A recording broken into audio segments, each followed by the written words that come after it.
Okay, so your GMO greetings once again. Yada say we thank everybody for joining again with us once again for another live broadcast. Medinde Odwirafo Kwesi Radnehmbata Akan. My name is Odwirafo Kwesi Radnehmbata Akan. Odwirafo of Akwamu Mine, Amaruka, Etifi Mudi Akwamu, nation in North America within Odwiraman, the purified nation, Afurakanu, Afuraitkiatnut, meaning African Black people in the Western Hemisphere. So we want to address the topic. We published an article a few years back, and then we did a couple of courses dealing with this topic, certain aspects of this topic, this notion of the BAITI.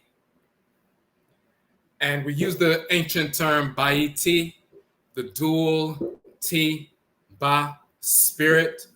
That is the actual origin of the concept of the so-called twin flame.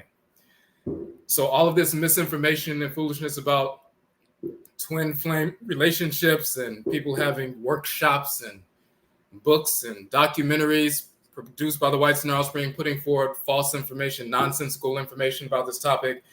It's one thing to have all of that out there, but then sometimes our people get caught up in that and they make decisions based on false information. So we wanted to put forward accurate information, and we're going to get into that. We did a couple of courses focused on a certain aspect of this topic in the context of marriage, the marriage of the deities like Ra and Rait and Amen and Amenet and Asar and Aset and Mentu and Tananet and Shu and Tefnut and so forth. So we did a couple of online courses. We'll show you links to that. Here we want to focus on the cosmology and how it applies, specifically to relationships, to clear up misinformation so we can understand, how we approach ancestrally, culturally, spiritually, from an Afuraitkiatnut grounded perspective, what a relationship is, what a balanced, complementary relationship actually is. So, and for those who, if you can hear in the background, of course, it is July 4th, so the brainwashed amongst our people are, they go and purchase fireworks typically from Mexicans. Mexicans have set up a little wooden kiosk in a Black neighborhood or on the outskirts of a Black neighborhood, set up a little kiosk. We line up, give them thousands of dollars, and what we get in return is something that's going to explode into nothing. So it's insane, but some of our people are still doing it. So if you hear that in the background, I don't know how loud it is, but that's what's going on. It sounds like a war zone. Depending on what neighborhood you're in, that's what happens around this time. So, all right. So first, let me pull up this. We're going to pull up a couple of things.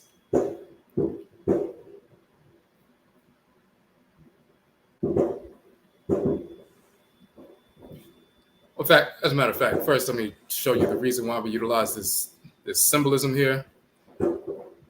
All right.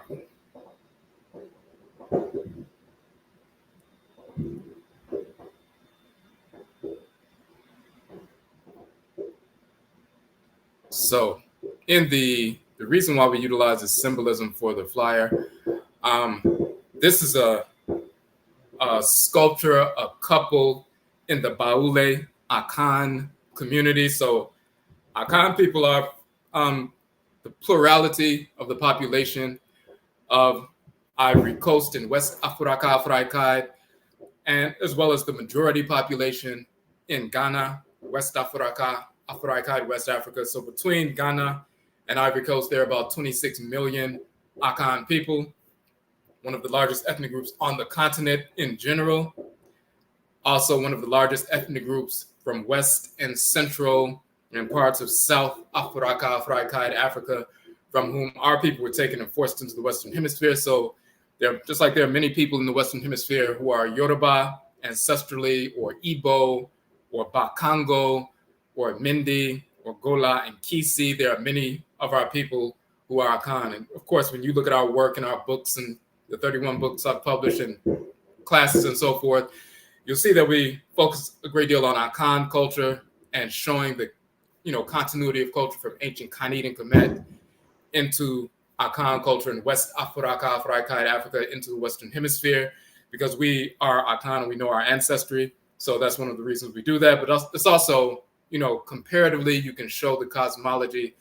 And when you learn from one Afuraitkiatnut culture, you learn from them all. So this is from the Baule Akan people. It's a sacred couple, spiritual couple, Bilolo, beyond the spirit, ancestral, ancestress couple and so forth, complementary balance, sitting on their thrones.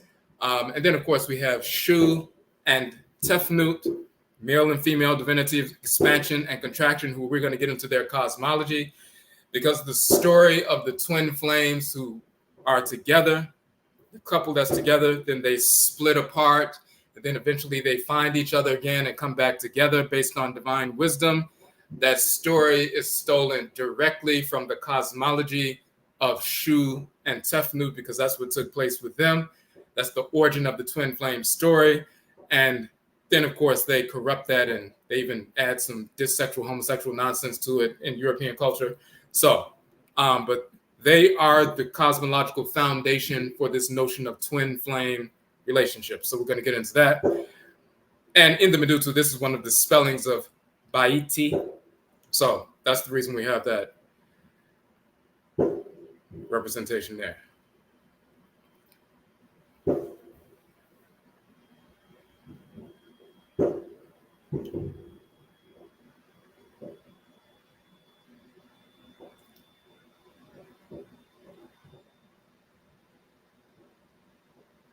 Okay.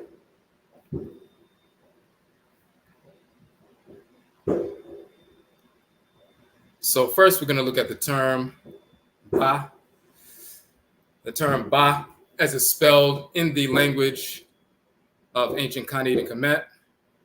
It is the same term in Akan as Bara. That's the term for spirit. The whites and offspring misclassify it as soul, but it's actually spirit. And we've shown in a number of our books the reason why Ba is actually spirit, and Ka, K-A, Ka, is actually the term for soul. We wrote a whole book on the soul, the nature of the soul, the divinity in the head region, the divine consciousness, and so forth. So the Ka is the soul, Ka for males, Ka-et for females. But the spirit, the divine living energy surging through you, that life force energy, that golden solar life force energy that's surging through you, that is the Ba. Ba for males, Ba-et for females. And of course, it's Afuraitkiatnut, African Black people only. So the term Ba is the term for spirit.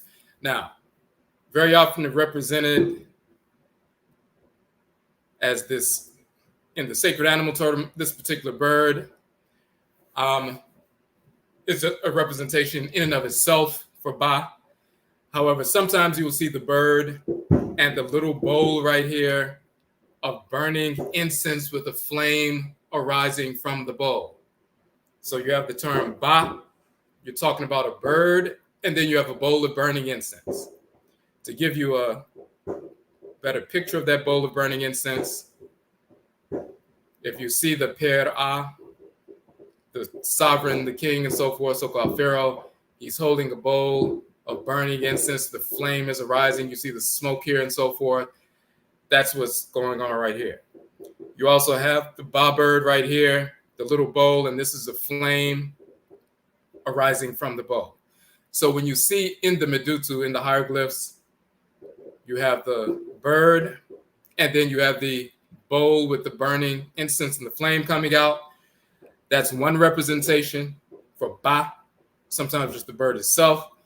You also have the human-headed bird, the head of the human being who that spirit belongs to, the head of the human being on the body of the bird, and then the little bowl of burning incense in front of the person. Now, let me give you a different representation of that. We're going to go to one of the articles we published.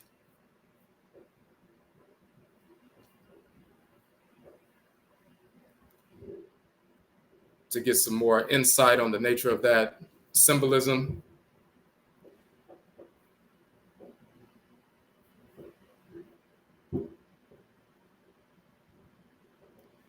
So on our WordPress blog, we published another number of articles, and this is one of them.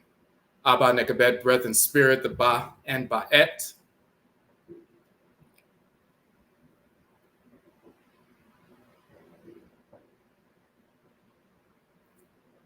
Okay, give me 1 second. All right. So we were talking about a number of different things in this article, mainly focused on the female divinity Nekabet, who's called Ayaba, or Abba and Akan, and Ayaba and Vodun, and Oba and Yoruba, and so forth. But this is the Ba spirit for the male, Ba'et spirit for the female, and so forth. So in the context of discussing that, we talked about the Ba, and we get to that portion here.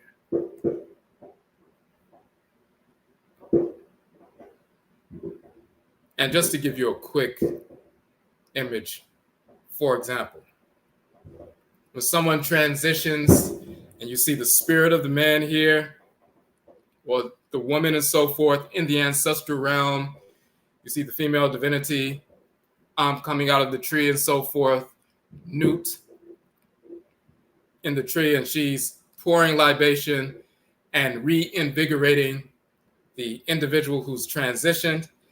The Ba spirit that is normally inside of the body of the individual, the Ba spirit, just like breath leaves you, when you transition, the spirit leaves the body and so forth. That spirit flies away from the body, goes to get rejuvenated by the female divinity Nut. She's rejuvenated. The spirit for the woman, her spirit, her Ba'et. For the man, his spirit, his Ba. And once that divine living solar energy is rejuvenated and replenished by the female divinity Nut, then the spirit jumps back in the body. So,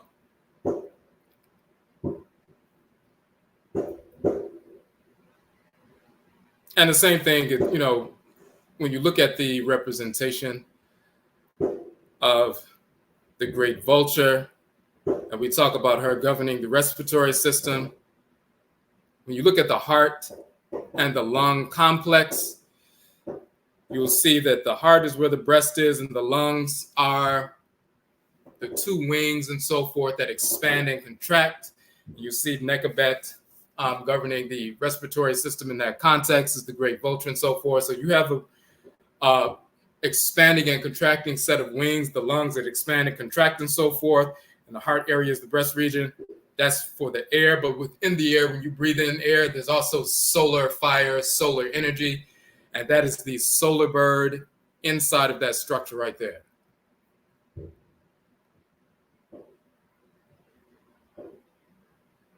So when you see the Ba bird, you either see it as a human-headed bird, the bird of the head of the person, the body of the bird, and the little bowl, once again, with the flame arising, the burning bowl of incense and so forth.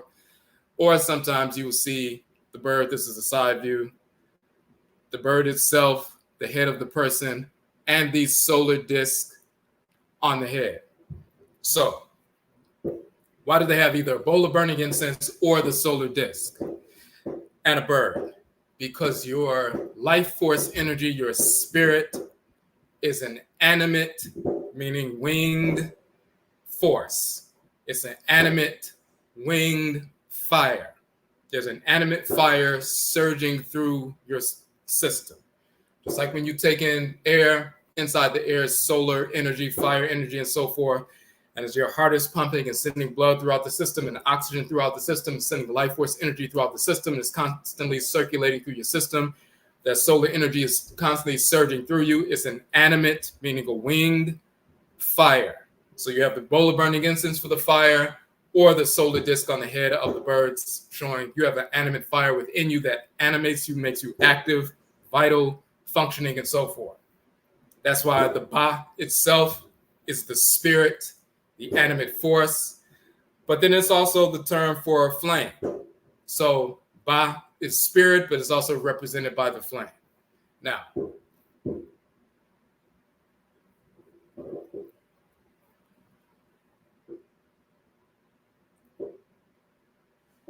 So we say the term for spirit, the divine living energy animating us, is Ba for the Afurakanu male, Ba'et for the Afuraitkiatnut female. We just saw that in the Medutu and the hieroglyphs and so forth.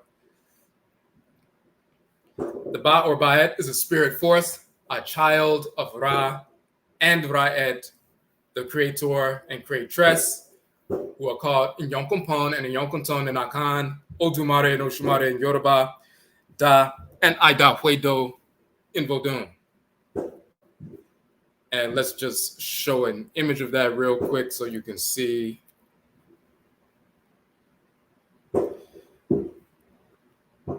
This book is one of the 31 books I've published. You can download all 31 of my books for free from my website. But we were shown in this book that this is Ra, the creator of the universe. This is Rait, the creatress of the universe. In the Akan language, they're called Inyokumpon and Inyokunton. And we're showing the cosmology of these divinities, but also their identity in Akan culture. We also make a reference to show that they're the rainbow serpent and so forth, the solar disk, and the rainbow serpent encircling the sun and so forth. And their symbolism shows that circle with the dot in the middle is taken from the rainbow encircling the sun and so forth. That's the origin of the symbol. And we also show that in the Ewe tradition in Vodun, the rainbow serpents Da and Aida Huedo, the creator and creatress, are Da, which is Ra, and Aida Huedo, which is Rait and so forth. In Yoruba, that is Odumare and Oshumare. In Akan, it's Inyokumpon and Inyokunton and so forth. So that entire book we show, we basically prove that and show what the cosmology is. So, but the Ba and Ba'et, the spirit, comes from the great spirit. The great spirit is Ra and Rait, the creator and creatress. And a portion of their divine living energy dwells within us. Just like you can you take in a deep breath, a little portion of the solar energy coming from the Uriah of the sun gets inside your body and heats you up and so forth, a little portion of that. Well, a spirit from the great spirit of Ra and Rait, they have children, just like, the ocean, when it evaporates and, moisture goes up in the sky and condensation takes place. And then you have billions of droplets of rain. Those are little children of the great body of the ocean and so forth. The great spirit is Ra and Rait, and they give birth to smaller spirits, smaller Ba and Ba'et spirits, and some of them dwell within Afuraitkiatnut, or African Black human beings only, as well as plant life, animal life, mineral life, and so forth. So they send one of their children to take up residence within us, and we have a spiritual force within us that we can direct to our arms, legs, extremities, and so forth, so we can act, function, we can enhance that power, expand that power through ritual practice. When people lay hands and heal and so forth and expand that fire force, or even if someone on a mundane level practices martial arts, and the residual energy of that electromagnetic force they can use to break cinder blocks and so forth. That's on the residual mundane side, but we have the spirit force itself. We can expand that energy and so forth. But that's, if you imagine it like the solar energy coming from the sun, a portion of that gets inside our bodies. That's the force that animates us. We have a spirit, a child of Ra and Rait that dwells within us. Now,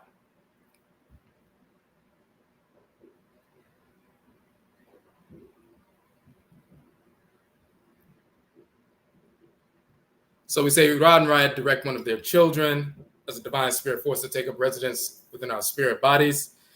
That's the divine living energy that animates us. Now,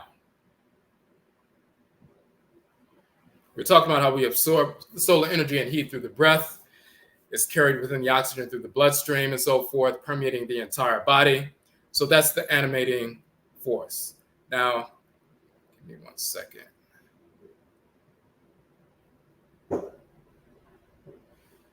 So once again, when you look within your body, the heart and the lung complex is like the breast of the bird and the wings of the bird. When you breathe in and out, that's the expansion and contraction, and the wings are expanding and contracting within your body and so forth. On the outer side, that's the great vulture divinity, Negabet, which is the respiratory system, but within that air is solar fire. That's the little solar bird sitting within you. So your head is here, the breast of the bird is here, and the wings are here. So you have a little solar bird inside of you, expanding and contracting the whole time. And that's another representation of that. Of course, you see the Black individual with the afro and so forth.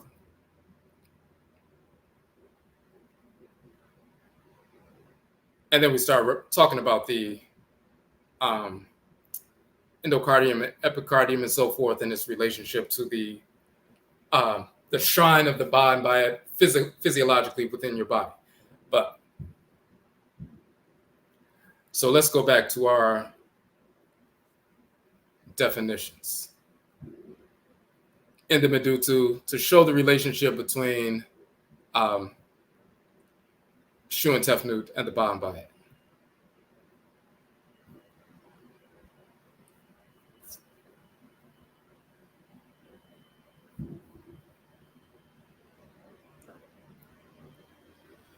Okay, so we know the ba, the solar bird within us. Ba, it says the soul God, but in reality it's the spirit, the animating force, the spirit. The great ba of creation is Ra. He is the great ba, or the great spirit animating force, just as Rait is the great Ba'et, the great animating feminine force. So they say soul God in the pyramid text and so forth, and the soul God is Ba and Ba'et, but it's really the great spirit. Now, but then we have BAITI, the two divine, not souls, but spirits. And here the two spirits in the two chafui, and that is the portion we want to talk about. So the E, I, or sometimes, written as Y, when people are translating the language of Kemet and so forth, that represents the dual. So E or T in Kemet, so you have Ba or Bat, that's a spirit. U is the plural, so if you have Ba, that's one spirit. Ba'u, Ba with an U at the end, means spirits. Just like in English, you have S, which is the plural. You have spirit. You have S at the end, spirits. It's more than one spirit. In ancient Kemet, it's the U sound. Sometimes they write it as W, but it's the U sound. Ba is spirit. Ba'u is multiple spirits. But they also have a mechanism to represent the dual, meaning specifically two. And that is T. So Ba is a spirit. Ba'u is multiple spirits. Bai, T are the two T, Ba spirits. So Bai, T, you'll see here, dual. Different spellings of that, the two birds and the two individuals. You have two birds here, and the two falcons on the standard are showing that this represents divinity. So multiple spellings of the term BAITI, but the two spirits within the two chafi. Now,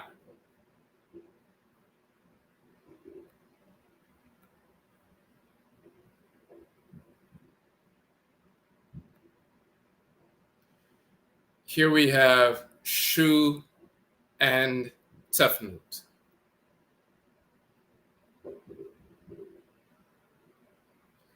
You see Tefnut, TFN, Tefnut, and we're going to talk about that. That's the way her name is spelled. And then you have Shu. You have the solar disk.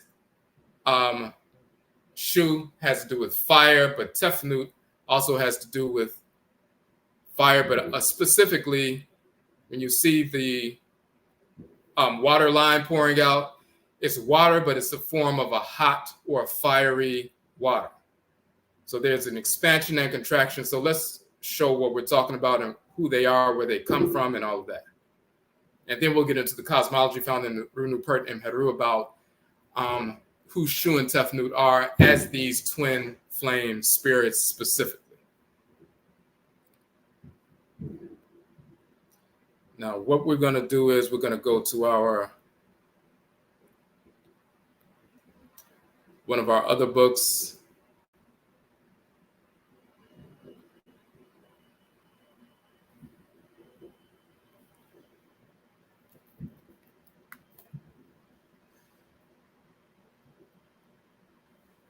Okay, so this is one of the other books that we've published. We recently went into detail about this on a live a few days ago. Afuraitkiatnut, the origin of the term Africa. We show in the Medutu in the hieroglyphs, actually right in the front cover.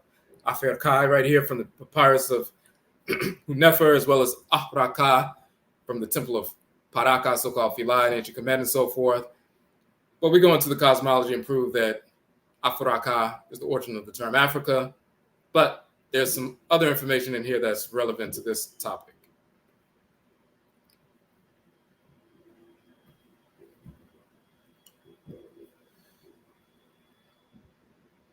So we were talking about the Ba and the Bayet, spirit, and the soul, the Ka and Kayet.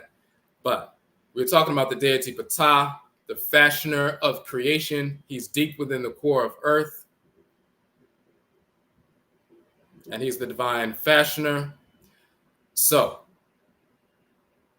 deep within the earth's core, Ptah is called the fashioner of the universe. He's called the patron Ntoro, divinity of master craftsmen and craftswomen, architects, builders, sculptors. He's Obuade and Akan and Obalue and Yoruba and Sakpata and Vodun and so forth. But he's the fashioning force deep within the core of earth. The churning of that fiery core is constantly fashioning earth and so forth.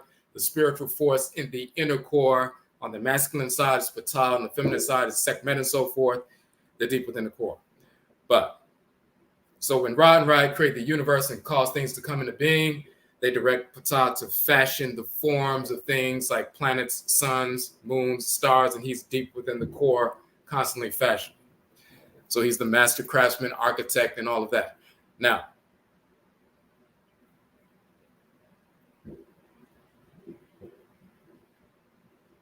they talk about Ptah being the first king of earth because the core is being fashioned first and so forth. And then you have this lineage talking about Ptah, the inner core, Heru, the outer core, Atem, the lower mantle, Shu, the upper mantle, Geb, the crust, Alsar, black soil substance, and so forth. So when you look in ancient Kemet and you see that the kingship in the cosmology passed from Ptah, and then Atem took over, and then after Atem and Atemet, or Asasi Nebetetepet, gave birth to Shu and Tefnut, and then Shu and Tefnut gave birth to Geb and Nut, and Geb and Nut gave birth to Alsar, Alset, Set, and Nebethet, and then Alsar and Alset gave birth to Heru. So on the masculine side, when they talk about the kingship, it passed from Ptah to Atem, to Shu, to Geb, and to Alsar.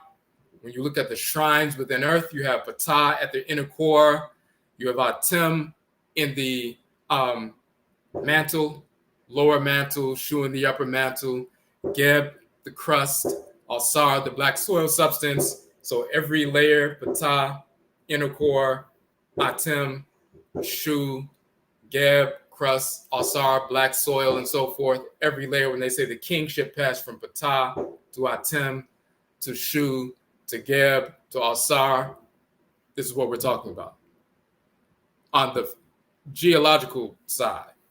So Ptah is the inner core, Atem is the lower mantle, Shu is the upper mantle, Geb is the crust, Alsar is the black soil substance on above the crust and so forth, on top of the crust. And then Heru is born. So let's look at the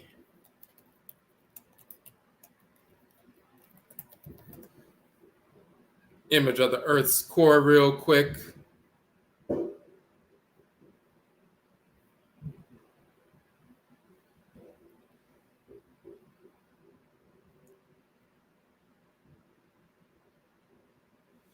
So you have the divinities, Ptah, his spirit animates that inner core.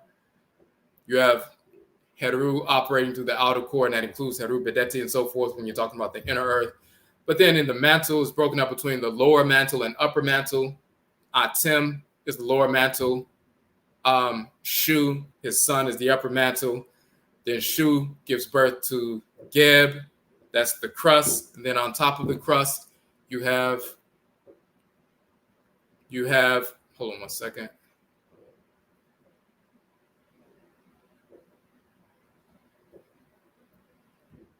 Looks like it didn't scroll down. Hold on one second.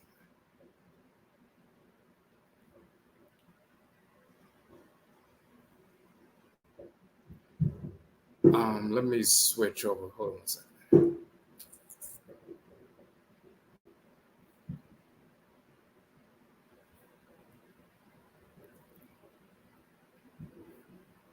Okay, let me switch screens so you can see this breakdown.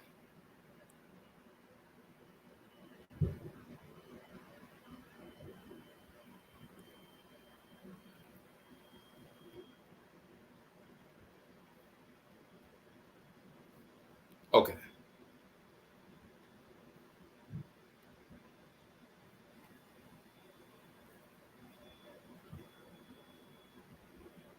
Okay, so this is what we're saying. So the spiritual force that animates the inner core is Ptah. You have Herubedeti in the outer core when you're talking about the internal structure. But then you have Atem in the lower mantle, Atem and Atemet, or Asase Nebet Tepet, male or female force in the lower mantle.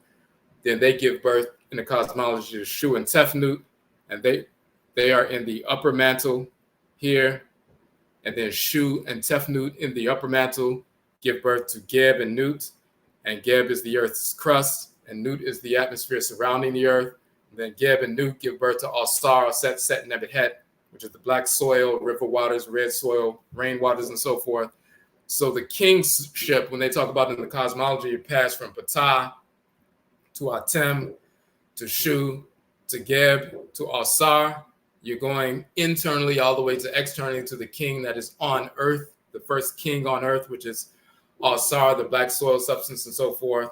And then Set kills Alsar, but then Heru is born of Alset, the virgin, and so forth. He comes into power and then takes back the rulership and so forth. So we're showing cosmologically, geologically, where they come from.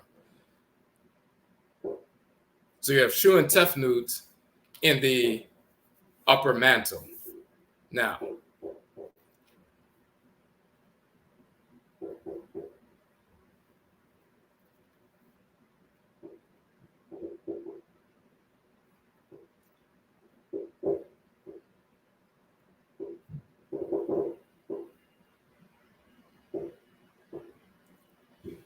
when you look at the term for Shu, you see the feather, you see the little chick for the U sound, but then you see the solar disk. And you will find in the language of ancient Kemet, as well as Yakan language, the term Shu means expansion, but it also means fire, hot, burning, and so forth. So it's a fiery energy. It's a fiery, expansive energy.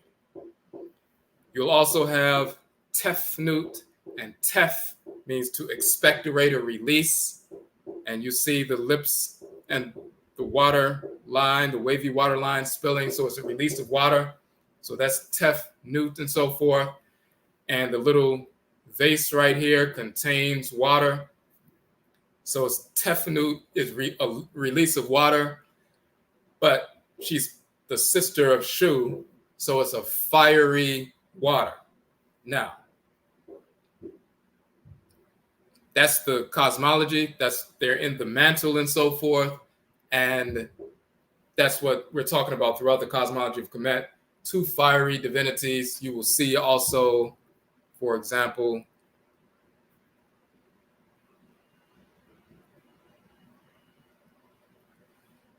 you'll see that not only does Shu have the feather on his head, fanning the flames of the fire and so forth, but that's expansion.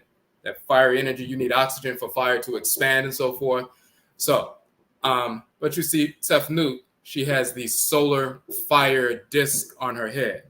So when they talk about Shu dealing with fire and Tefnut dealing with water or moisture and so forth, But what they don't understand typically is the kind of water they're talking about is a fiery or hot water.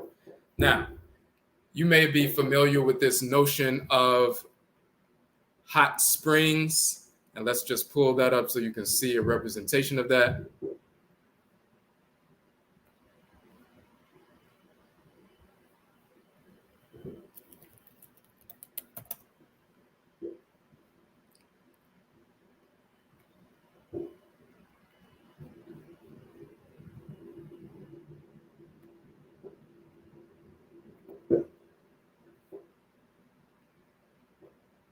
So we want to pull up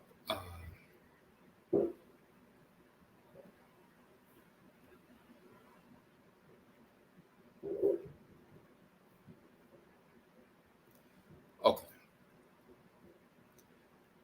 So a hot spring, a hydrothermal spring, or geothermal spring is a spring produced by the emergence of geothermally heated groundwater onto the surface of the earth. The groundwater is heated either by shallow bodies of magma, molten rock, or by circulation through faults to hot rock deep within the earth's crust and so forth. And so some people get into hot springs, and certain hot springs have healing effects, but some of them, are so hot that they can burn you and so forth. So water issuing from a hot spring is heated geothermally, that is, with heat produced from the Earth's mantle. Now,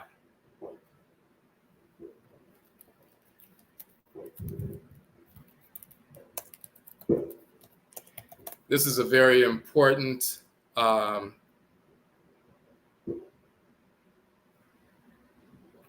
article that we put forward when we were first teaching on this subject, because it confirmed our ancestral cosmology. We talked about Shu and Tefnut.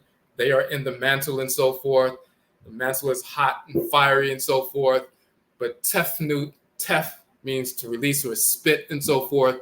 And the container Nut is the container of water. So we knew that Tefnut is the fiery one, the divinity with the solar disk. She's the female, fiery water deep within the mantle. So there's a hot source of water in the mantle. That's the cosmology, and we're going to talk about a little bit in a minute about Shu and Tefnut's interaction and how that water plays into cosmology, but also in relationships. But they just discovered this. They did about 10 years ago.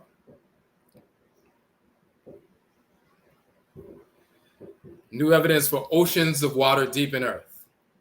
The following news release, they were talking about researchers from Northwestern University and the University of New Mexico report evidence for potentially oceans worth of water deep beneath the United States. And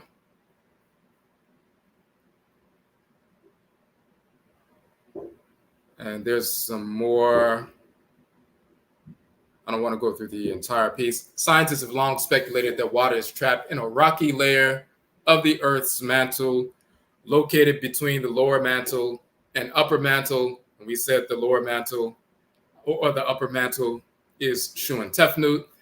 At depths between 250 miles and 410 miles, Jacobson and Schmack are the first to provide direct evidence that there may be water in this area of the mantle known as the transition zone. On a regional scale, the region extends across most of the interior of the United States and so forth. So they first realized that about 10 years ago, and of course they found oceans worth of water in the mantle.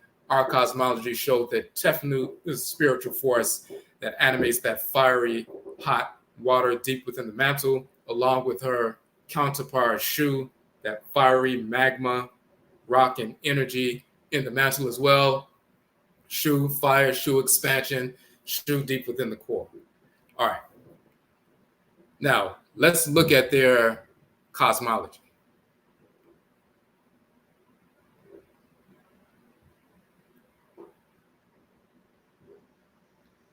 And we're going to put this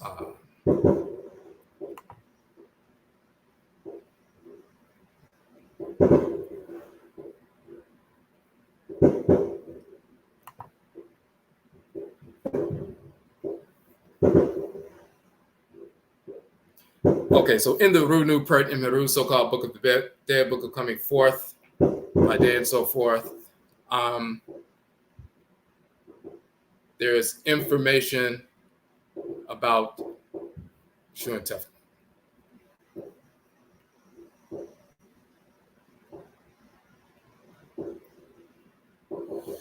So it is a very long chapter. We don't want to get into all of that.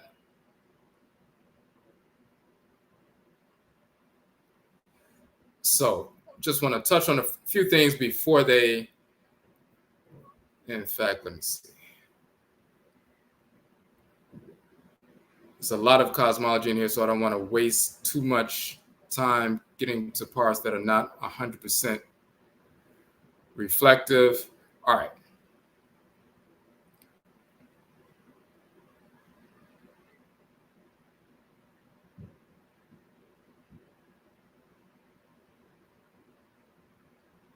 Okay, there's a particular section that says, homage to you, lords of right and truth, Ma'at, divine beings who are behind all Sar, causing to be annihilated defects, who are in the following of the divinity Hetep Sekus.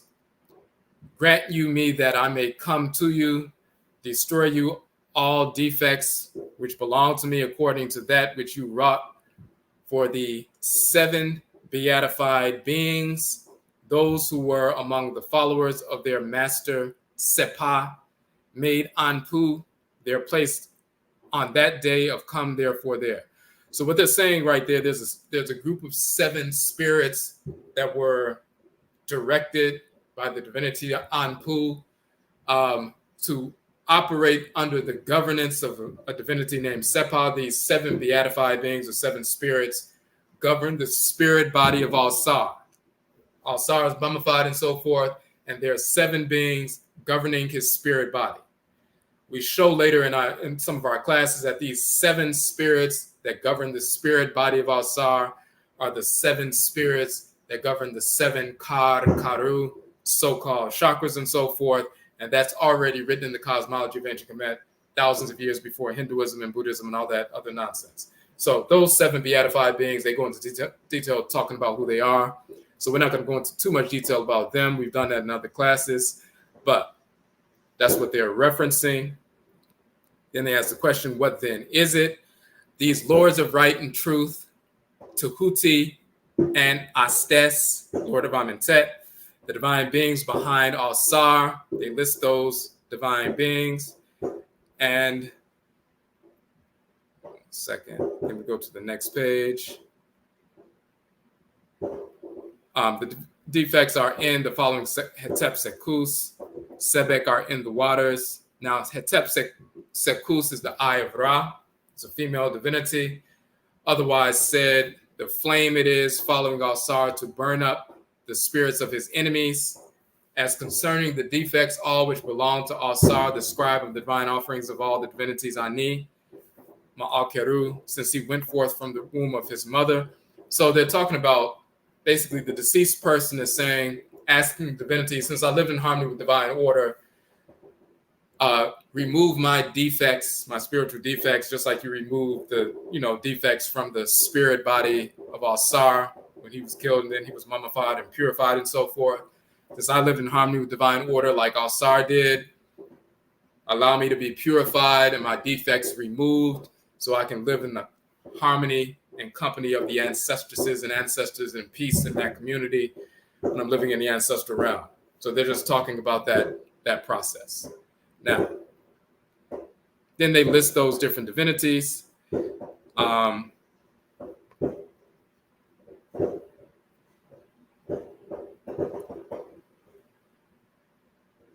they list those 7 different divinities and they give the names. We don't have to go through all of that. Then it says, as concerning that day that they reference as come then there, the saying to Al-Sar, it is by Ra, come then there. They're talking about Al-Sar and Ra coming together to work together. Decreed, is it for me and Amentet? I am his Ba, as you can see right here, his Ba. They say soul, but his Ba within the 2 Chafi. Then the question is asked, what then is it? Alsar it is, and this is where the cosmology proves our point. Alsar it is when he goes into the region of Jejedu and he finds the spirit, the Ba of Ra there. They embrace one another, they greet one another. When Alsar and Ra find each other in the spirit realm and so forth, and they begin to work together, they embrace one another there. Come into existence these two spirits within the two Chafi, these two Ba within the two Chafi. What are the two Chafi? As concerning the two Chafi, Heru, it is the avenger of his father. Oh, hold on 1 second.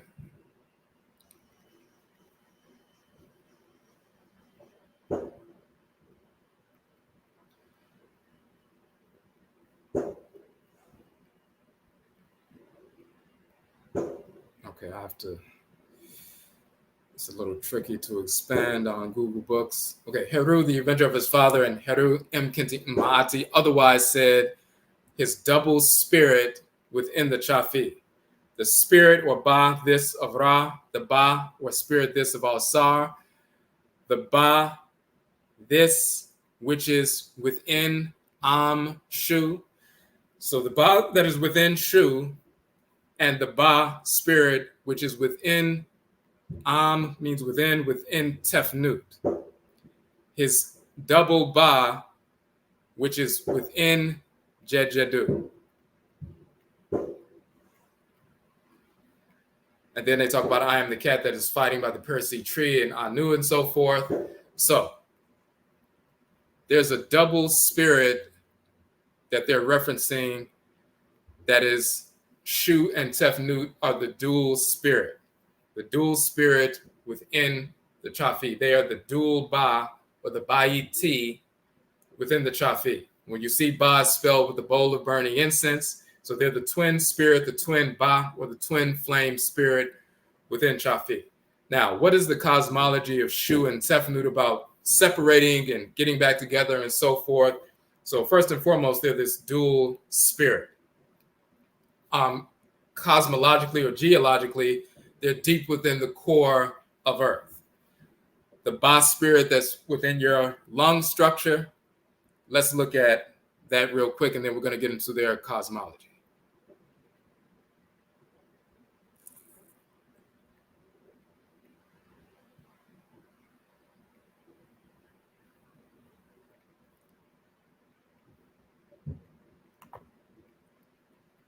So there's a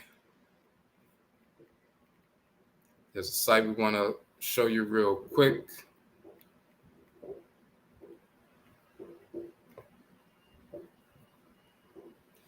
So when you have the lungs, there's something called the pleural cavity. Basically, you have your lungs, you have the membrane surrounding the lungs, and then the membrane between the lungs and attached to the rib cage and so forth. So the membrane here that's surrounding the lung themselves, and then another membrane outside of that, and in between those two membranes is a pleural cavity, and there's water in between the two membranes that's surrounding the lungs and so forth. So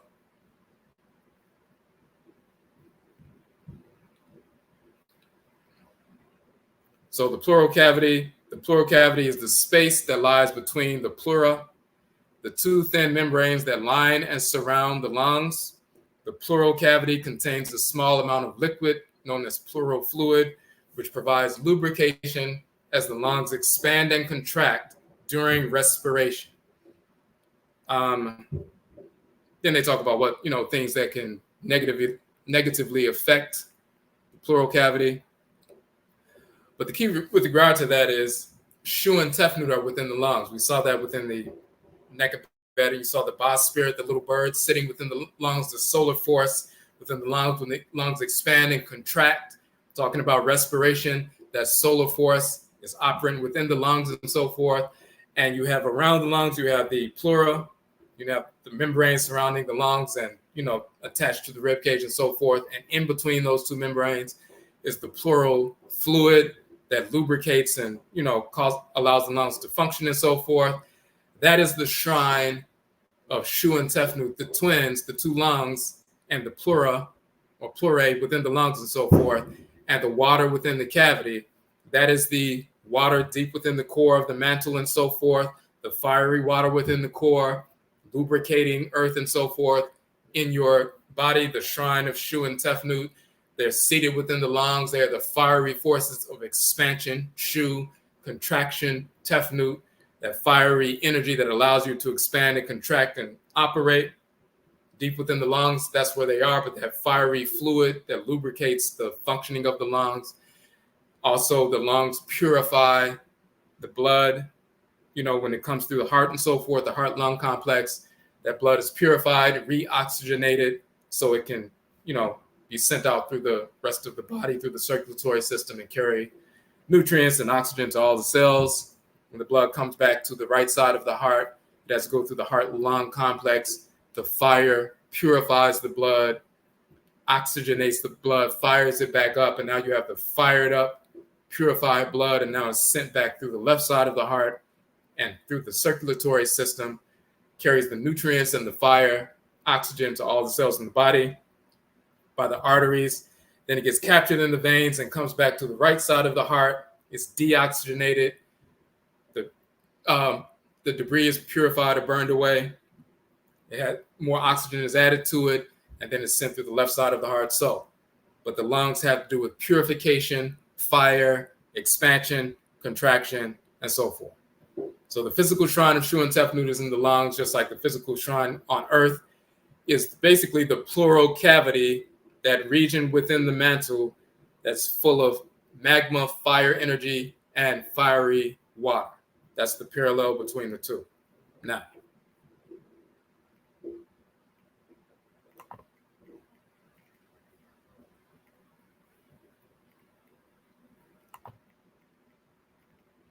Now, you need to know that cosmology in order to understand why they talk about Shu and Tefnut in these different stories in the fashion that they do.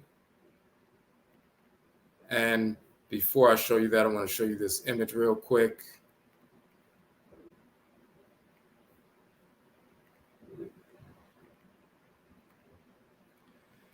You hear the cosmology and story of the quote-unquote distant goddess.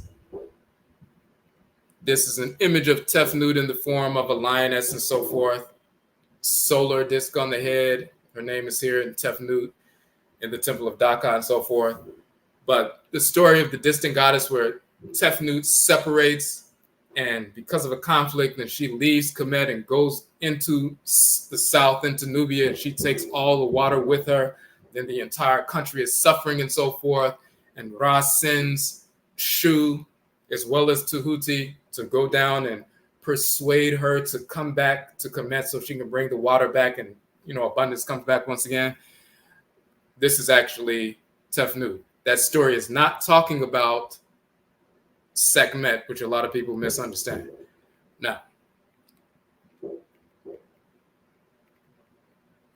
so first you needed to know why Shu and Tefnut are the dual Chafi and so forth. They're the dual spirit or the dual Ba, the dual flame or twin flame. Cosmologically, where they're seated in earth, where they're seated in your body. And now you can get to the cosmology and have a better understanding of it. So, Tefnut, the daughter of Atem, and Asase Neberetepet. So Atem, Asase Neberetepet, also Atem and Atemet give birth to Shu and Tefnut, twin sister and consort of Shu, mother of Geb and Nut. Usually depicted as a lioness-headed woman or in fully leonine form. In latter case, often back-to-back with Shu in similar leonine form and so forth. When depicted like this, Shu and Tefnut are known as Ruti, the two lions. And there is hold on one second. Let me show you a quick representation of that. We wrote an article showing that Shu, Tefnut, and Sekhmet are actually Shiva, Kali, and Durga. A lot of people were assuming that, Kali is Sekhmet, and they were doing, articles and presentations about Kali being Sekhmet. It's never been true. One of the titles of Shu and Tefnut are the two Shu. Shu T, the dual T Shu. The dual Shu feathers, but also Shu is the word for fire or flame. So Shu T not only means the dual feathers, but also the dual flame or the twin flame. So, and then we show why Shu is actually Shiva. The Ruru Ta or Ruru T are these two lions of what they were talking about, Shu and Tefnut and so forth. And we also show that Shiva is inferred to be Rudra in the Vedas and so forth. And one of the titles of Shu and Tefnut is Ruru Ta, which is Rudra. And we talk about that a little bit there. So,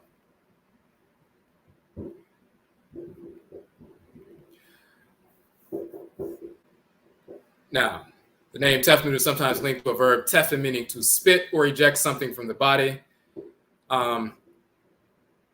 We just talked about that release of water and the little vessel that contains the water. And we know on Earth that vessel is the mantle that contains the hot water and so forth. Now, we don't want to go through all of this. We just want to get to a couple of the important parts. The triangular relationship is further developed in the sequel to the Atem cosmogony, the saga of the Eye. This myth, which is only imperfectly understood, concerns the relationship between Atem, who, however, yields his place to Ra in the most developed formulations of the myth. Talk about the phoenix of Ra, was that whereby Atem came into being, talking about the Bennu bird. In the abyss and darkness and in gloom, his eye, Arit, projects itself into the world. So, hold on 1 second. In the Bremner-Wren papyrus, Atem states that his eye followed after Shu and Tefnut, who, after having been ejected from his body, were brought up by and rejoiced in Noon, the pre-cosmic abyss, and were hence distant from him. In returning to him, Atem says that Shu and Tefnut brought to me my eye with them. This leads to a new stage in creation, for Atem states that after I had joined together my members, Shu and Tefnut, being like parts of his body, I wept over them, and that is how humans came into being from the tears that came forth from my eye and so forth. So, now, the cosmogonic myth in turn expresses itself through a rather different myth, also involving Tefnut, which is generally known as the myth of the distant, returning, or wandering goddess. And so this is the origin of the twin flame story.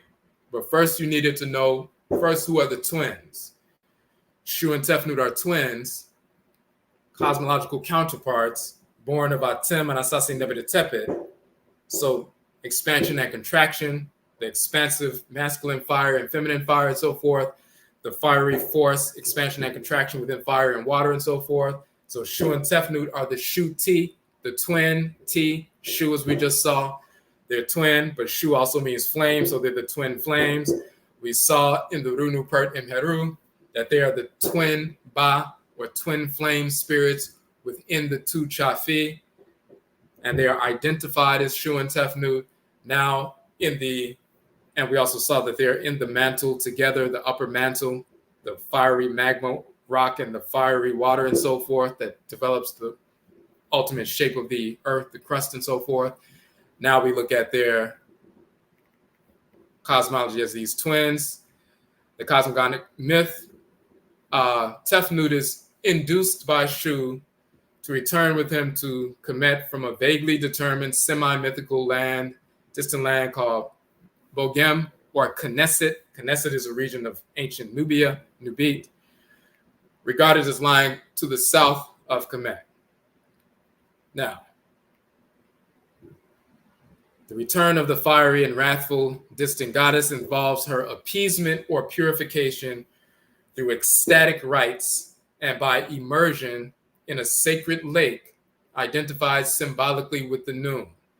This process of appeasement purification of the returning goddess takes place paradigmatically at Abaton on the island of Bige, the site of the tomb of Alsar. Although only imperfectly understood, it is clear that the myth of the distant goddess unites cosmogonic and Alsarian themes. Now, they start talking about when there are different castes of deities, but that's when the thing becomes corrupt and so forth, and Europeans start getting involved, and the Greeks and Romans get involved and so forth. They start switching, the places of the goddesses and so forth. But Shu and Tefnut are, in the true sense, the most primordial and paradigmatic couple. It is alluded to in many temple inscriptions, but not preserved in any early narrative form. Attempts have been made to reconstruct it with the help of a demotic narrative. But hold on one second.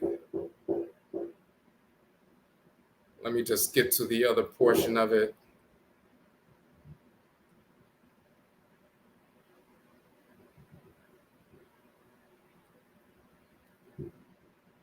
Hold on one second. So the arrival of the distant goddess is seemingly conceived in two ways. First is Ra's daughter coming to his defense against the enemies and the enemies of the cosmic order he represents. And the second is the theogamy or divine marriage of Shu and Tefnut. This being understood not as that which produced Geb and Nut at the beginning of the world, but rather as the reunion of Shu and Tefnut and an indwelling of each in the other, which also in its most theologically complex form entails the reunion of Geb and Nut with Shu and Tefnut. Now,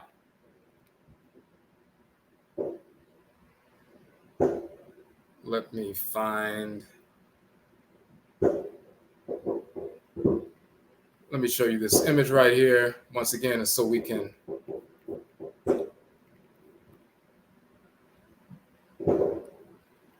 have a better understanding.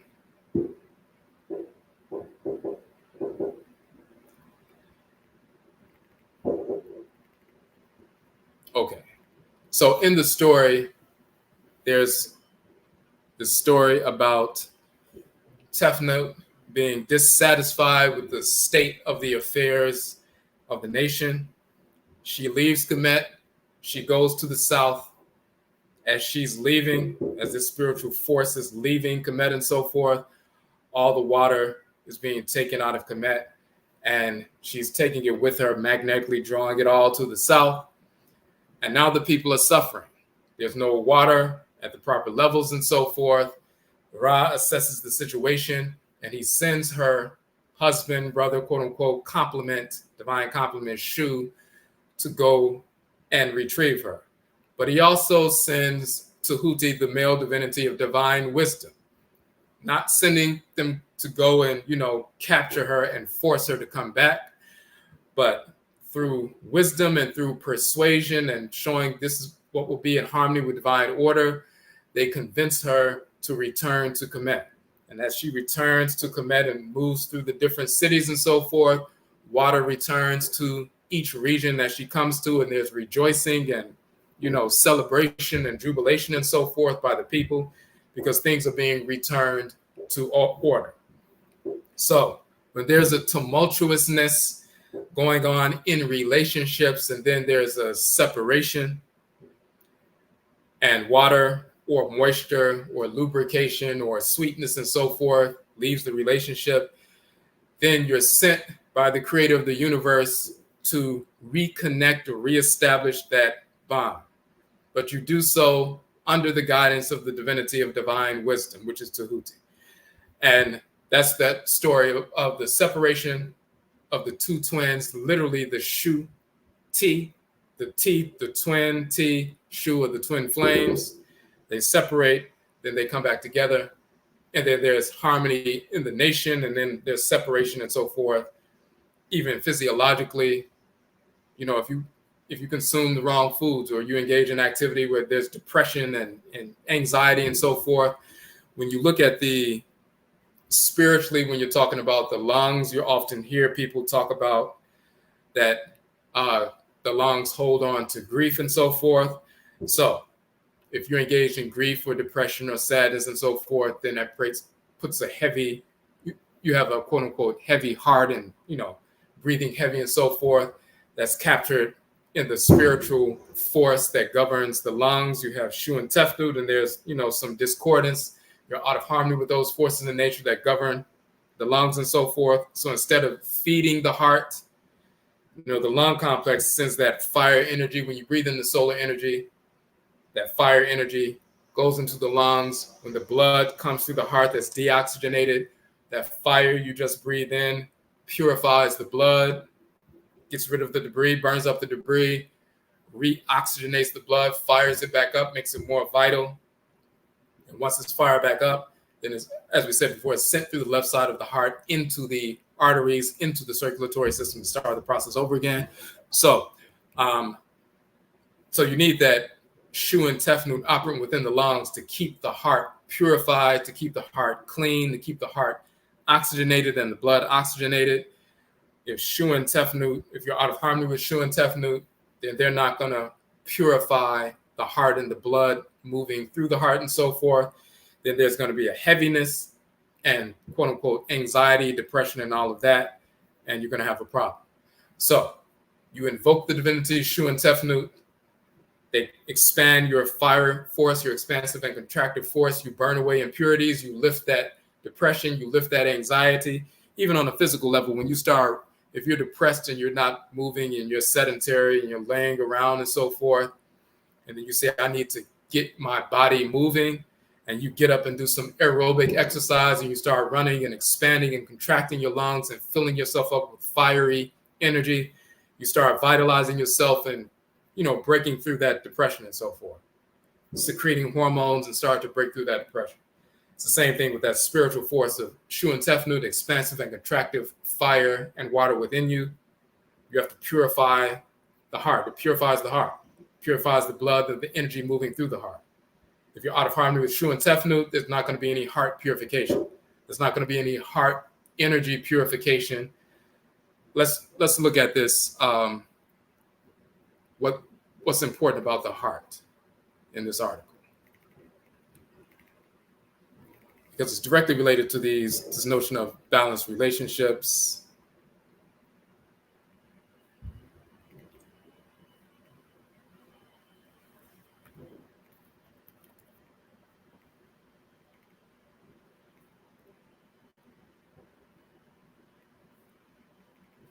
And then we can take some questions on this subject.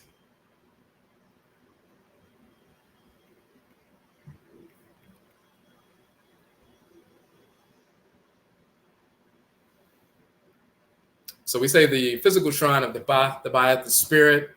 Within the heart is the endocardium, the inner membrane, while the physical shrine of the heart aspect of the heart-lung complex governed by Abba is the epicardium, but the endocardium is where the Ba resides and so forth. The Ba and the Ba'at reside.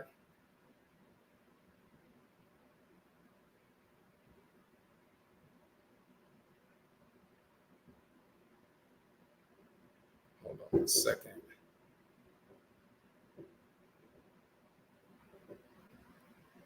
Now, when you see the balancing of the heart against the feather, the weighing of the heart ceremony in ancient Kemet, if the heart is as light as a feather, then it will balance the feather out, and then you passed that particular test. Let's show an image of the balancing of the heart against the feather real quick.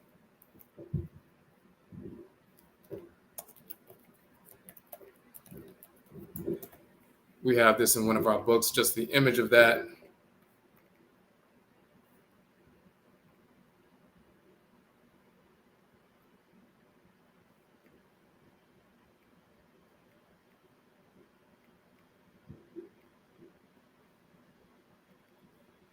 Okay, so you see here the heart is on the pan, the scale, and then the feather of Ma'at is on the pan and so forth. So not just after death to see, if you lived in harmony with divine order throughout the course of your life, but also every time you are about to make a decision in life.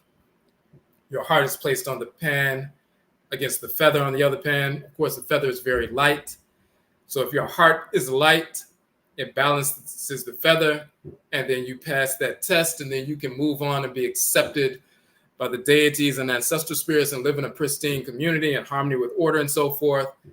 The only way your heart can be light is if it's not weighed down by, anxiety, stress, fear, criminality, and so forth. So, but if it's weighed down, then it tips the scales. Now,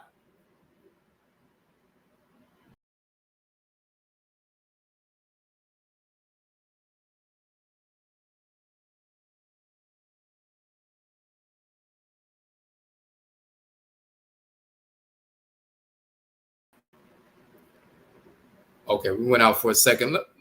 Let me know in the chat room if you can hear me once again. It went out for a second.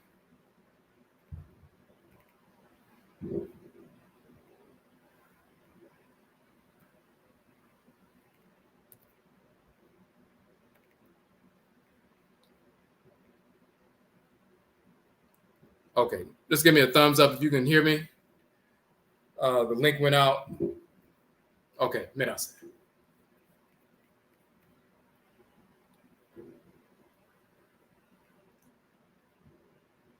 Okay, I just want to go back to that point and then we can answer some of these questions. But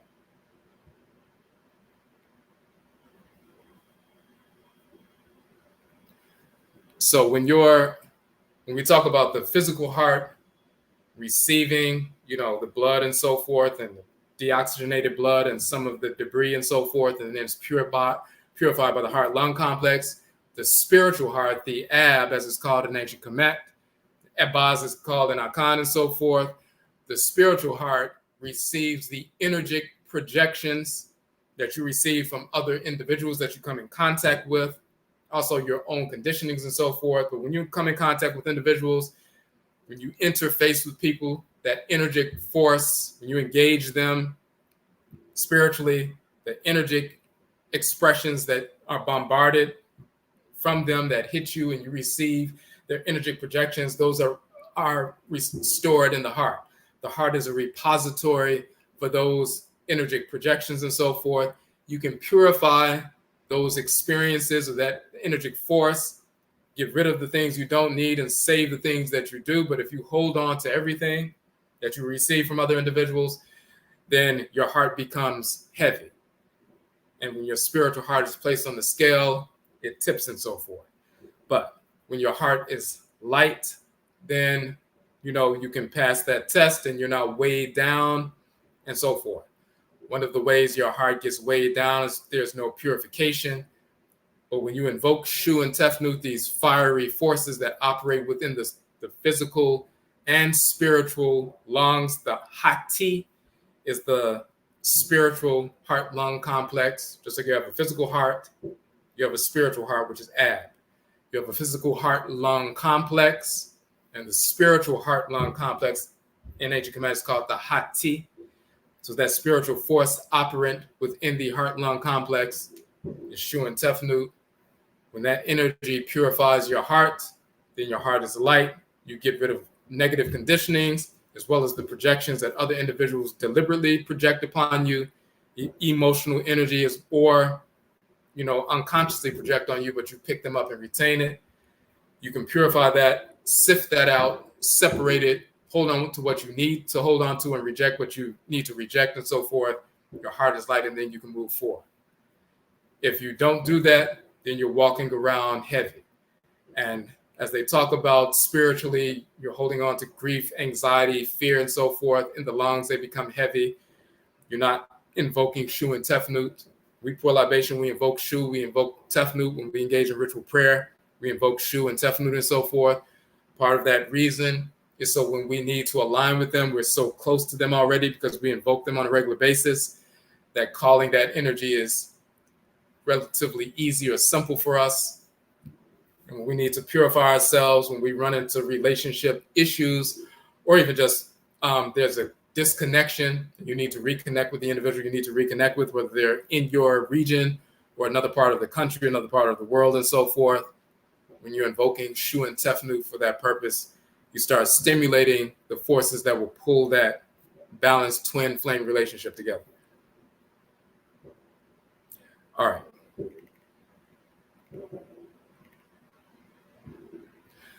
Okay, so that's information we wanted to share with regard to the nature of this twin flame cosmology. Let me show you this so you can be aware of it.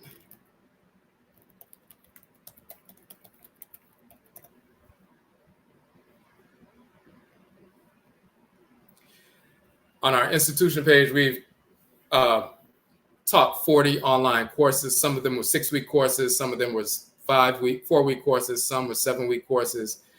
They're all archived, so you can access them at a discounted rate. And this is a collage of all the flyers. But when you scroll down on the page, you will see, the original flyers for each one of the courses. And two of them, we did a part 1 and a part 2, 6-week course for each one. Just want to find that flyer real quick. Okay. So, BAITI, seneb, Cosmology of Divine Twin Flame Marriage, Part 1. That was a 6-week course.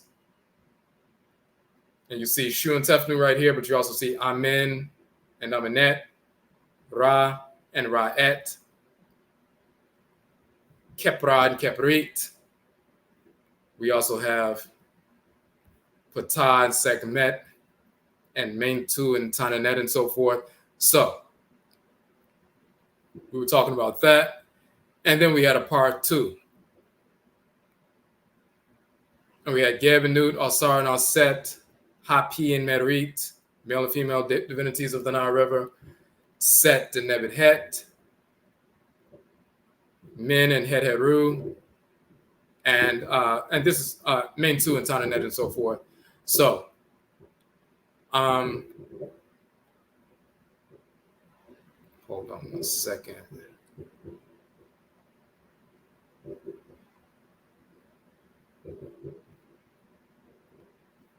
Here we had Atem and Asase Nebet Tepet.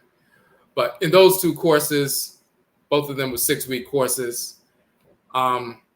We talk about that divine twin flame union piece from the context of the marriages of the divinities.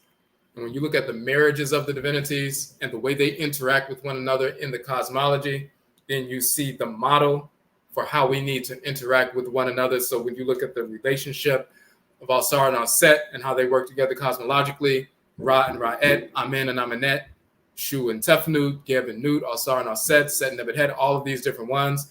You'll see the various elements of how we interact as couples and so forth. So we talk about their marriages of the divinities as a model for balanced complementary relationships and all of their facets. So that's what we're talking about in those 2 courses. Both of those were 6-week courses. They are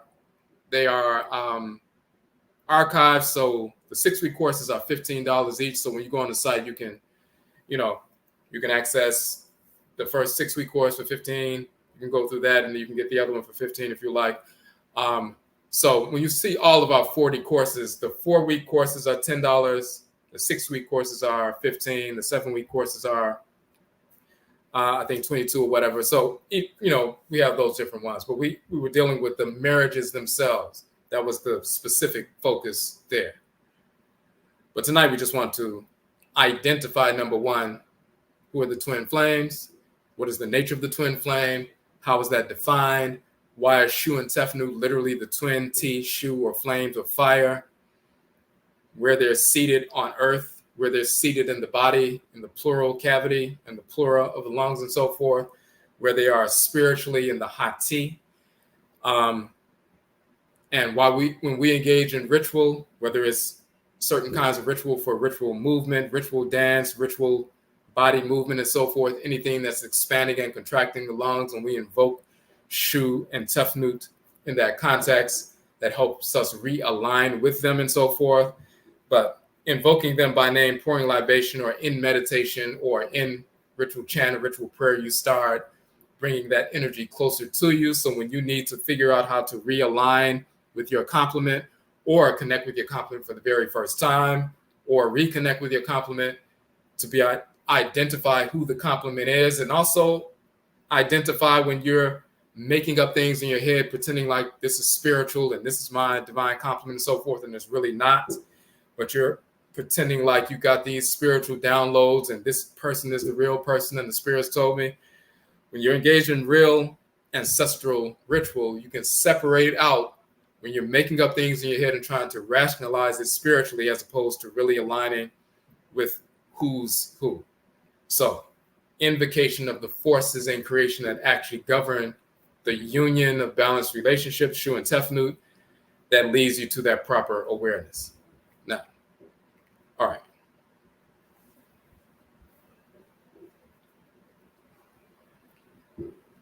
Okay, question, does everyone have a twin flame complementary opposite, meaning that there is someone out there for everyone, someone who matches and complements?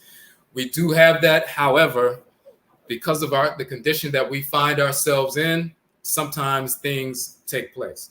So, for example, you can, if somebody, you incarnated in a certain region, and then somebody, who's your twin flame incarnated in the same region or not far, and at some point you were drawn together, everything is going fine, but it also depends on what the individual does. In a normal situation, if we were living in our own culture, on our own land, speaking our own language, and everybody practices the same culture, if we're living in our own Akan village and so forth, you'll be able to identify who the individual is. When you come in contact with them, or your Nsamafo pushes you to go to this particular store, this particular place at this particular time, and you cross paths with the person because they push that person to go into the same place, they're going to make sure that you cross paths. They'll alert you to the fact that this is the individual and so forth, and you'll get multiple confirmations, even through divination. And when you're living your culture, everything will work out in that fashion. Same thing can happen here. You can be pushed to, apply for a job in a different city, and then you move, and then you're pushed to go to a specific coffee shop on a specific day where you normally don't go. And they're also pushing the person that's going to be your complement to do the same thing. So you cross paths, and it turns out that's the individual. But, if we start following white culture, and if somebody decides they're going to start doing crack cocaine and just throw their life away, they made that decision. You can't, you can try to influence someone to do something correctly, but as an adult, they have to make their own decisions and, work out their own divine function, their own, life focus. So they could go in that direction, make those mistakes because they're following white culture, and it leads them away from their divine complement, and they can die doing that, or they can get involved in selling drugs and go to jail for 30 years and so forth, or they can be brainwashed and say, I only want to, date somebody who's outside of my race because they're brainwashed with white culture and so forth, and they marry somebody else and have children, and they're with them for the next 20 years, or they follow the foolish methodologies of this culture and say, well, I don't want to wait around for the person I need to be with, so the first person who seems just okay, I'm going to get with this person because I don't know when I'm going to meet somebody, and they, get with the person they know they shouldn't be with, and they get married and they have children, and 15 years later, you come across this individual and, they're like, well, I'm stuck here. And they just resign themselves to their fate because they're still operating based on white culture. There are a number of different things that can happen because we live in this culture that separates us from the person that we would normally be with, or they separate themselves, or we separate ourselves, and they end up, going in a totally different direction for, permanently. Sometimes people transition, as we said, get, hooked on drugs, a number of different things that can happen that pull us away from the individual. So that individual is either gone or permanently separated. But then you have other individuals who they were looking for their complement, and their complement was separated as well. So then you end up connecting with somebody in the same situation as you, who practices the same culture. They may not be the person you incarnated to be with, but you all have a balanced complementary relationship. You have a balanced friendship and so forth. And that person is a balanced match. It's no different than if someone found their complement and the complement, got involved in drug use and then they overdosed and died. and then the same thing happened to somebody else, and their complement overdosed and died in another city. And then you all moved to the same city and you came across somebody who was in the same situation as you, practiced the same culture, it's an attraction, balanced friendship, then you end up connecting with that individual, and you can have a balanced marriage and, relationship with them as well. So just because cosmologically, yes, people have someone who they incarnate to connect with, it doesn't always work out that way primarily based on the fact that we live in this culture and our people are pulled away from our ancestral culture. Now, part of the saving grace, so to speak, of ancestral culture is when one person starts to practice, get back in harmony with reality. It's like a tuning fork starting to oscillate, and you put another tuning fork near it, and it vibrates at the same rate. As soon as you start purifying yourself and getting back to normal and realigning yourself with your Nsamafo, your ancestresses and ancestors, and the Abosom, the divinities that govern you and so forth, then somewhere, wherever your person is, they start feeling that strong, draw and vibration to begin to do the same thing, because you all are connected spiritually. So once you start vibrating at a proper rate and function and frequency and so forth, they start feeling this strong urge to recalibrate themselves. Now, depending on how conditioned they are, they may follow that or they may not. You may come in contact with them, it just depends. But at some point, you would have to make a determination if that person is moving in the right direction or not. And then they have the same thing with yourself. It's not just, it's not just the other person. Everybody has to be on this path of purification.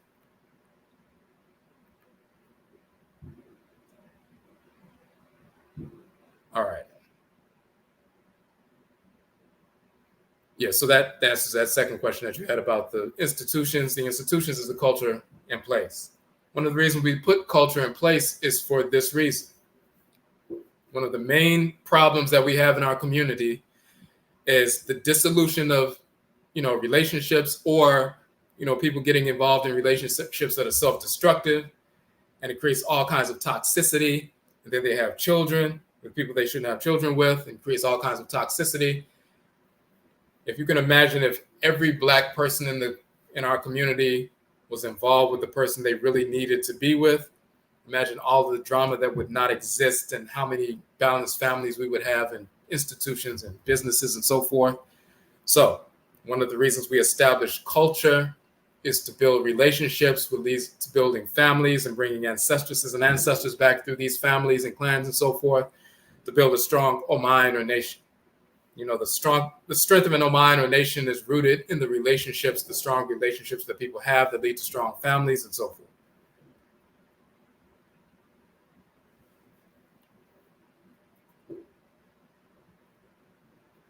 Okay. Okay, that Pert Imeru, so-called Book of the Dead, that's the Papyrus of Ani.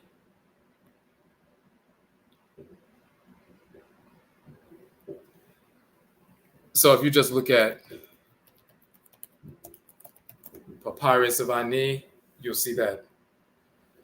You'll see a number of, even if you go on Google Books, quote unquote Egyptian Book of the Dead, Papyrus of Ani, you'll see that.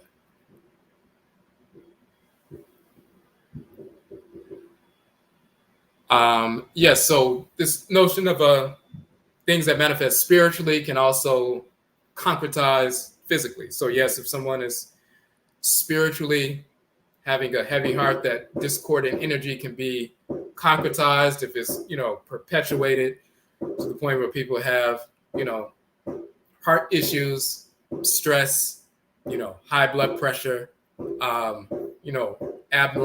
abnormal hormonal secretions out of cycle and so forth, heart disease, heart attacks, various things, because it starts with the belief, a false belief, which can lead to a physical malady. If someone is, deathly afraid of snakes, and someone plays a trick on them and has a little rubber snake on the floor with a string, and the person comes into the room and turns on the light and they're checking their mail or something, and the person pulls the string and it looks like a snake is moving across the floor, they could scream and their heart starts racing, and they could even faint or even have a heart attack and so forth. The little piece of rubber had nothing to do with their adrenaline, had nothing to do with their adrenal glands releasing adrenaline, had nothing to do with their heart rate, had nothing to do with their nervous system, had nothing to do with their circulatory system, but a false belief. And also the false belief about how you should respond to a false belief could lead to a physiological response of someone fainting or even having a heart attack or even dying based on a false belief. It starts off with something non-physical and can manifest physically. And it's no different when people see things or they experience things and they think about things and they're triggered, then they secrete hormones out of cycle and it causes problems physiologically, creates stress and so forth. But that's why we have ritual practices to overcome these things. That's why we have SUSUW, meditation and so forth. And in fact, let me put that up on screen for those who are not on the most recent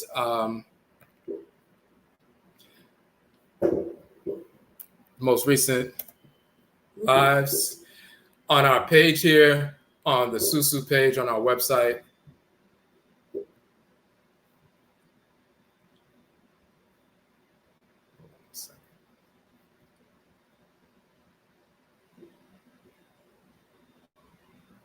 We have our upcoming, which is starting next Wednesday, by the way, our SUSUW Meditation Instructor Certification. So if you would like to be certified as an instructor in meditation, so you can utilize that certification. It's a 4-week course. At the end of the 4 weeks, you get your certification.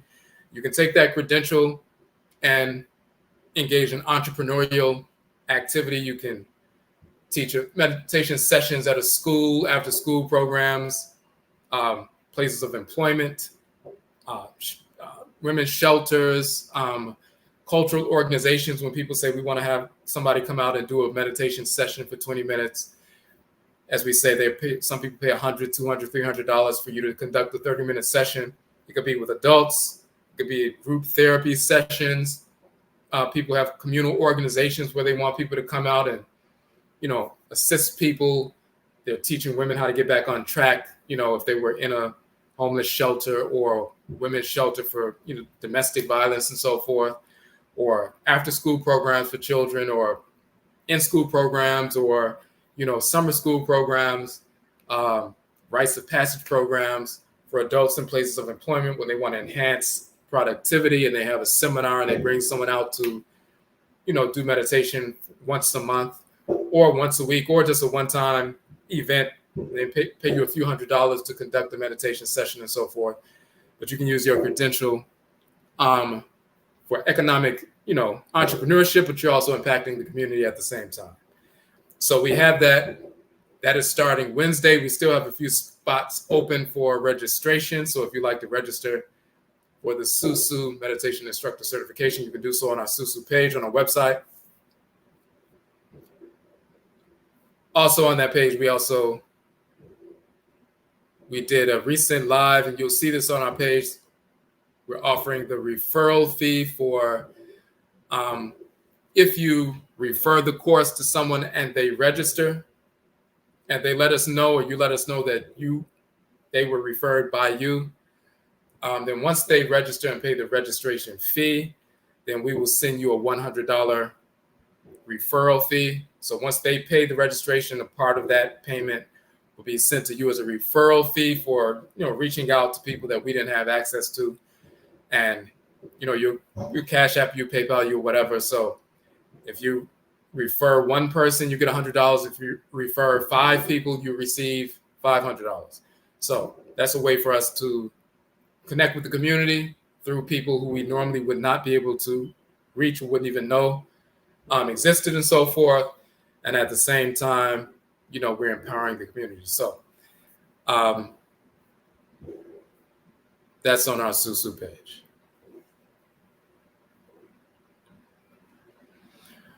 All right, so I want to make sure I didn't miss anything before we end it. If nobody else has any questions.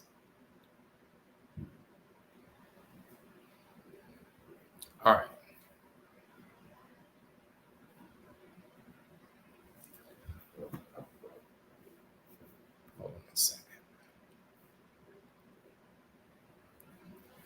Okay, so once again, Yerase, we thank everybody for joining in with us.